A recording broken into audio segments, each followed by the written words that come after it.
This is the CBS Evening News with Scott Pelley.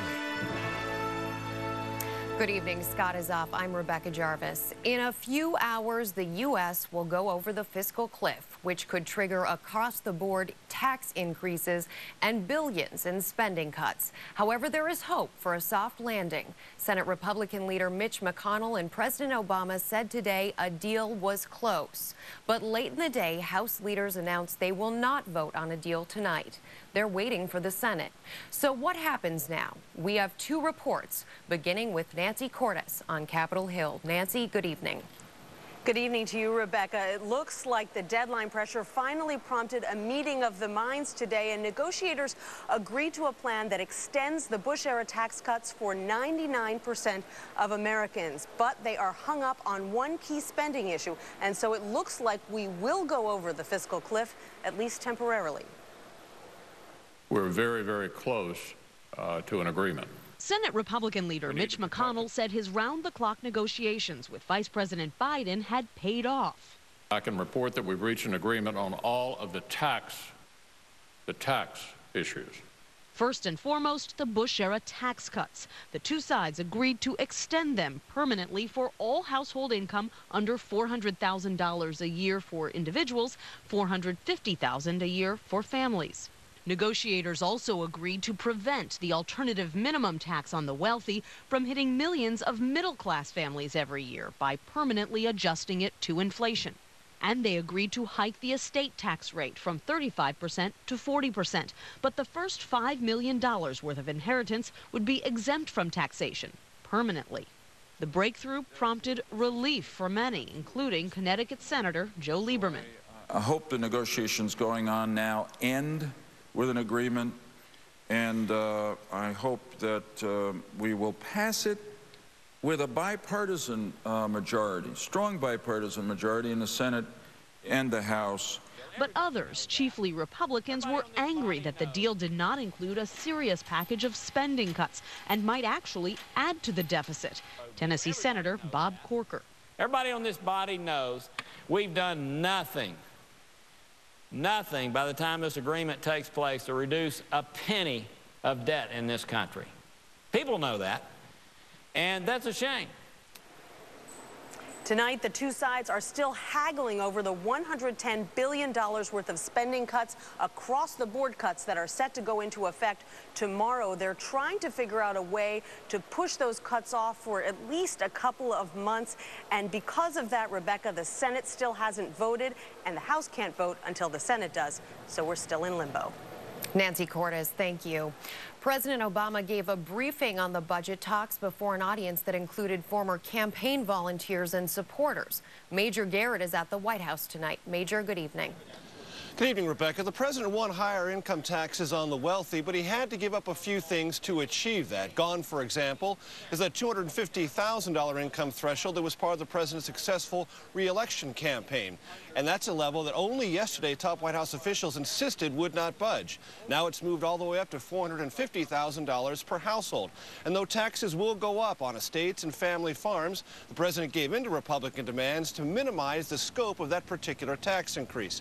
Now, all along, both sides said they wanted to keep taxes more or less where they are for most taxpayers, and that's been achieved. But Republicans in the Senate and the House now, for the first time and under the president's steady pressure, are saying they're looking at and are likely to vote for higher income taxes.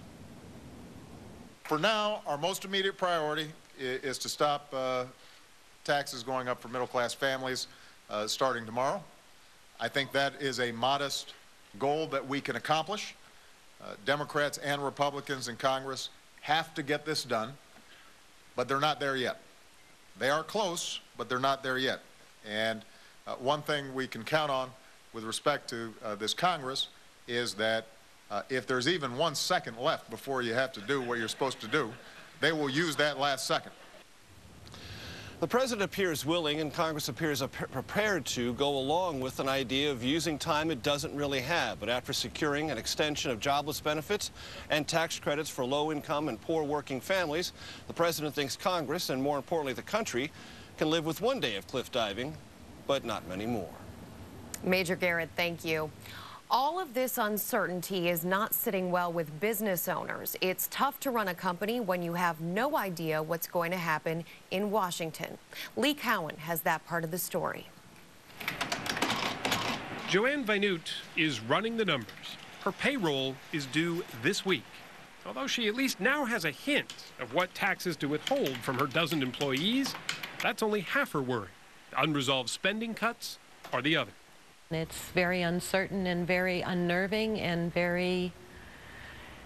causes a lot of anxiety and a lot of lack of sleep. She's the president of Golden State Magnetic and Penetrant, a $2 million a year Los Angeles company that inspects, cleans, and paints high-tech aircraft and aerospace parts. Everything from fighter jets to Mars rovers. Any cuts in defense spending could mean cuts in her business too. And the waiting has her on a fiscal cliff of her own. What does it do if there's another, month, 2 months, 3 months of this? It could potentially impact the entire year. It doesn't allow you to make any plans or focus on what your future expansion or growth or anything is. It could shoot a hole in your whole year? It could shoot a hole in the whole year. California has the most workers associated with the defense industry. In 2010, the numbers topped out at more than 160,000 employees. So the wrangling in Washington has a huge impact here. There seems an element of this that just is... Unfair? Is that what you think? Incredibly unfair. Because? Because they have a responsibility, and they're not taking care of it. Now, Vinute's company did have to lay off some workers during the recession, but she said things were starting to get better. In fact, December was a very good month. But Rebecca, all this uncertainty, she says, puts her right back to square one, a problem that she says was completely avoidable from the start. Lee Cowan, thank you. We're learning more about what caused Secretary of State Hillary Clinton to be admitted to a hospital. Doctors say Mrs. Clinton is being treated for a blood clot in her head. Margaret Brennan is at New York Presbyterian Hospital. And good evening, Margaret. Good evening to you, Rebecca. And Secretary Clinton and her top aides are inside this hospital. We now know she is being treated for a blood clot inside her head, according to a statement just released by her doctors. Quote, "This is a clot in the vein that is situated in the space between the brain and the skull behind the right ear. It did not result in a stroke or neurological damage." This comes after Clinton was hospitalized on Sunday. This was former President Bill Clinton leaving the hospital this afternoon, where his wife will remain for at least another day.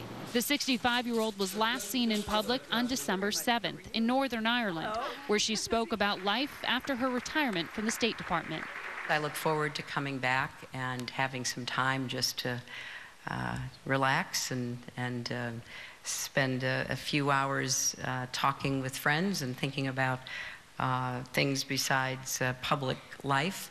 Clinton developed a stomach virus while on that trip to Europe and had to cancel a subsequent visit to Morocco. A few days later, back in the U.S., she fainted and fell. Her aides say it was the result of dehydration. On December 15th, the State Department announced that Clinton had sustained a concussion in that fall, and doctors recommended, quote, that the secretary continue to rest and avoid any strenuous activity, and strongly advised her to cancel all work events for the coming week. Clinton canceled a December 20th appearance before a congressional committee to testify about the attack on the U.S. mission in Benghazi. She also missed the December 21st nomination of Senator John Kerry to succeed her. On December 27th, the State Department announced that Clinton would return to work in the new year. It was 3 days later when her spokesperson said she had been hospitalized. Secretary Clinton had a blood clot once before in 1998 as First Lady. She said she developed one in her leg from her nonstop flying around the country. As Secretary of State, that nonstop travel continued. She visited 112 countries and flew nearly 1 million miles.